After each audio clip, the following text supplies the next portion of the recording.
Sevrin trotted alongside the procession, searching for his parents' position in line. He found them entering the vast stone arch leading to the castle courtyard. Darting up to the cart, he climbed up the stacks of grain to sit beside his mother. "There you are, Sevrin," Mariella smiled at him. "You're cutting it awfully—" "Sevrin, what happened?" She grabbed his face. "Your face is all bruised." "It's all right, Mum." Sevrin tried to squirm out of her grasp. "It's nothing." "Nothing? Look at this!" Mariella turned his cheek into the light. "You look like you were kicked in the teeth, my poor dear." "Stop it, Mariella." Timon glared over his shoulder at them. "Don't baby him. If he was out misbehaving, he should learn how to accept punishment. If he was playing, he should learn to take his lumps." Mariella shoved her fists into her hips. "And if it was neither?" "Then he had better learn what this world is like to us peasants." Timon pressed his lips together. "We slave away for those who would raise their hand against us at the first opportunity." Sevrin gazed at his father, shrinking a little. It sounded like a pretty good description of Desimone's nurse. Mariella, on the other hand, turned up her nose at him. "I do not agree with your philosophies, Timuron." "I know you don't." Timuron set his jaw as he led the cart forward. "Still, which was it, Sevrin?" Mariella held Sevrin at arm's length. "Were you misbehaving, playing, or did someone strike you unheeded?" Sevrin let his eyes wander the city. They were through the arch now and emerged in the palace courtyard. Flowers grew in hedges bordering the palace garden, and Sevrin glimpsed the tops of apple trees beyond it. He chewed on his lip. What could he tell his parents that wouldn't be a lie or get him into trouble? He hadn't exactly been misbehaving, and he didn't receive the hit by playing, but he also couldn't say he didn't deserve it. Not when he had trespassed on the king's land and had insulted Desimone's nurse. "I got it while defending a girl," he said. "She was being bullied by this mean ogress, and I stood up for her. The woman clocked me good for it." Timon swung around to gape at him. "Truly, Sevrin?" Sevrin nodded. Both his father and mother exchanged a glance. Smiles spread across their lips. "Well done, Sevrin." Mariella caressed his bruise. "You acted in a most noble fashion." "Indeed," Timon gave him a nod. "Those bruises are the truest, most noble reward you could have received. Proud of you, boy." Sevrin grinned, joy bubbling through him. He'd made his parents proud. Timon pulled the cart to stop at the bottom of a set of grand stone stairs leading up to the castle entrance. "We'll be presenting next. Do you feel well enough to come up with me, Mariella?" I think I should stay." Mariella cleared her throat. "I feel a touch of bad air. Perhaps Sevrin would like to go?" "I'm not sure." Timon glanced at the king and queen sitting at the top of the stairs. "The royals don't like peasant children." "Oh, nonsense, look." Mariella pointed. "It seems the king is keen on meeting Sevrin." Sevrin glanced up at the king. The king pointed directly at Sevrin and beckoned to him with a finger. Sevrin jumped. "Why does he want to see me?" "Why not? My boy is a special one." Mariella squeezed Sevrin close. Sevrin squirmed out of his mother's grasp. "This will not end well," Timon muttered, heaving a sack over his shoulder. "The royals never want us unless there's something wrong. Look sharp, Sevrin. Mind your manners." "Stop worrying, you two cowards," Mariella said as Sevrin climbed off the cart. Sevrin swallowed hard as he climbed down from the cart. What on earth would the king want with him? Unless...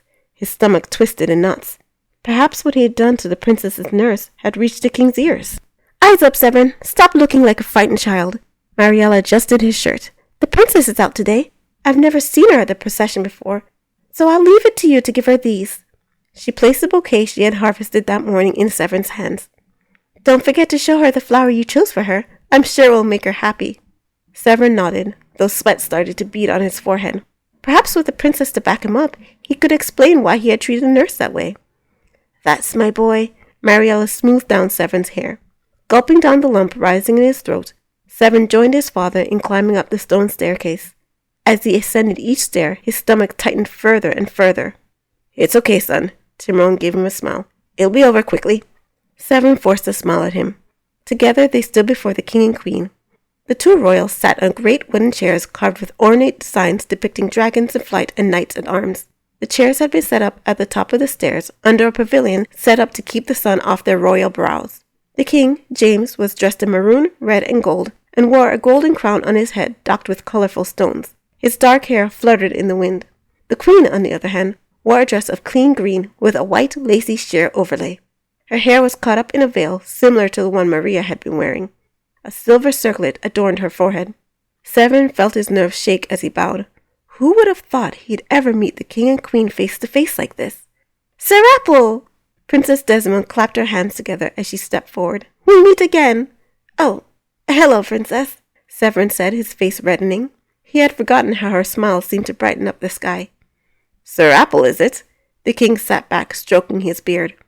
Were you given the name for trespassing in my orchard? Sevrin started. Sevrin? Timron turned to him, face paling. Did you trespass on the king's land? I didn't mean any harm. Sevrin looked up at his father. I've never seen a true orchard before. King James roared in laughter. There's a saying you would do well to heed, young surfling. Curiosity kills a cat. Do you know the penalty for trespassing on my lands? Sevrin shook his head. Death in more severe cases, Queen Isabel said, a smile on her face. Or imprisonment, at the very least. Isn't that right, dear? It is, my love. King James nodded. All the blood ran from Severin's face. Father, no! Princess Desimone gasped, her hand over her mouth. Please, your majesty, have mercy! Timron dropped to his knees, letting the stack of the grain drop to the ground. He's my only son! Silence! The king held up his hand. I cannot allow such a deed to go unpunished. Now then, what shall I do with you? He set his eyes on Sevrin. Sevrin froze, his hands clamped around the flowers he carried. He hadn't known death would be the penalty for trespass. If only he had listened to William. Father, you can't! I told you all that happened. Princess Desimone threw her arms around Sevrin, holding him close to her. I won't allow it! Desimone, stop this at once! Isabel shot to her feet. Release him! You don't know where he's been! Father, please! Princess Desimone's voice wavered as she spoke. He was ever so nice to me, and he defended Maria when Nurse hit her for no good reason. She let her eyes drop. He stood up for her even when I didn't. He's done nothing deserving punishment. Is that so? King James' eyebrows rose. Did you defend my girl's lady-in-waiting boy? Sevrin nodded, his stomach quivering. All right, Desimone, have a seat now. King James motioned to her mother's lap. Desimone slowly unwrapped her arms from around Severin's neck. She stepped back and slipped into her mother's lap. My daughter was right in naming you Sir Apple. King James rose. Deeds such as yours deserve recognition. Did you knight him, my dear? Yes, father. Desimone held up her apple. With this. Ah, a more kingly gift couldn't have been bestowed upon you, noble Sir Apple. The king chuckled as he spread his arms wide. From henceforth you are welcome in my lands. Thank you, your majesty. Sevrin bowed. Come now, man. King James turned to Timron, who was still on his knees. On your feet. I've had my fun. My daughter had already told me what happened, and I couldn't resist a bit of sport. No harm will come to your son for his lapse into lawlessness. Boys will be boys after all. I bear him no ill will. Present your gift. Your majesty. Timron got to his feet, picking up his sack of grain. In the voice Sevrin recognized as the one he used when he was trying very hard to conceal his rage, he said, I present to you the best of our crop, sire. He set the grain at the king's feet. It was whisked away by a guard. This as well as what is on my cart. He motioned to the cart below. Very good, King James nodded. What about you, good Sir Apple? Queen Isabel smiled at Sevrin. Did you bring a gift? Yes, ma'am. Sevrin presented the flowers to her. My mum grew these in her garden. Oh my, Queen Isabel took the flowers from him. I've never seen blooms so vibrant and fragrant. Is it your mother who presents those flowers year after year? Sevrin shrugged. I suppose, but she isn't feeling good today. I look forward to them. Your mother is quite the gardener. She turned to Mariella, still in the cart, and inclined her head.